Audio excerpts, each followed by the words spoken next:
दादा नमस्कार. नमस्कार. हनुमान डेअरी फार्मवरती आपले सहर्ष स्वागत आहे.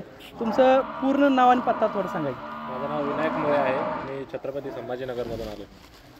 तुम्ही आज आपल्या इथे किती म्हशी खरेदी केल्या? मी 2 म्हशी खरेदी केल्या. कसं काय वाटला रिझल्ट आपला? रिझल्ट खूप चांगला आहे. तुम्ही आता ह्याच्या अगोदर पण आपल्या इथून म्हशी खरेदी केलेला होता? हो.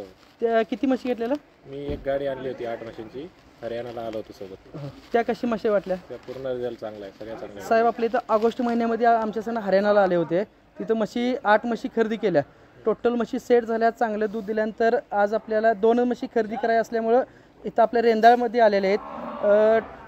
टोटल म्हशी साहेब किती होते आणि आपली त्यात किती खरेदी तुम्ही केला? आज इथे 50 ते 60 म्हशी आलेल्या होत्या. त्यातून मी 2 निवडून घेतलेल्या. कसं काय म्हशी वाटल्या, चांगल्या आहेत का? म्हशी सगळ्यात चांगल्या आहे. त्यातून 2 केल्या आहे. तुमच्या जिल्ह्याच्या किंवा आजूबाजूच्या जिल्ह्यामधली लोक पण आपल्याकडे खरेदीसाठी येतात. हो. तुम्ही काय सांगू शकाल त्यासनी आपल्या हनुमान डेअरीवर? इथं पूर्ण विश्वासात म्हशी दिल्या जातात. काही प्रॉब्लेम आल्यावर हे परत रिटर्न घ्यायची गॅरंटी देतात आणि दुधाची पण गॅरंटी असते. आपल्या हनुमान डेअरी फार्मर, गाव रेंदा, तालुका हातकणंगले, जिल्हा कोल्हापूर. आमच्या हनुमान डेअरी फार्ममध्ये तुम्ही कुठलाही शेतकरी आला तर 2 टाईम 4 टाईम दूध बघू शकतो. आमच्या इथं राहण्याची सोय आहे, जेवणाची सोय आहे. इथं राहून तुम्हाला जो पण इच्छा होत्या तो पण तुम्ही दूध बघू शकता.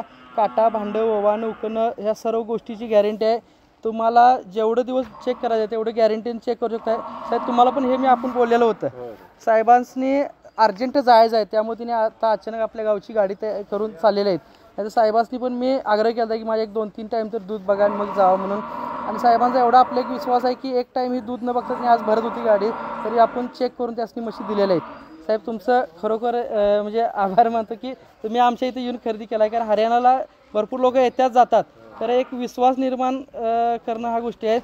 आणि तुमच्यासारख्या युवा उद्योजक हा व्हायला पाहिजे. मी पण काय मोठं नाही, आपण सेम वयाची लोक ह्या व्यवसायामध्ये खरोखर येणं गरजेचं आहे. आणि बाहेरच्या धंद्यात किंवा नोकरीत काय राहिलेलं नाही, हे तुमच्याकडनं खरोखर एक युवा मुलासनी सांगावं इच्छितो. आज तुम्ही 8 म्हशी खरेदी केला, तुमचं प्रॉफिट काय आहे? म्हणजे खरोखर त्या धंद्यामध्ये नफा आहे काय? म्हणजे तुमचे शिक्षण पण चांगलं झाले, तुम्ही ते सोडून ह्या व्यवसायाकडे वळाय आहे. याच्यात आवड पण होती मला आणि प्रॉफिट चांगलं, मार्जिन चांगलं असतं म्हणून या धंद्याकडे वळालो. ओके सर, धन्यवाद.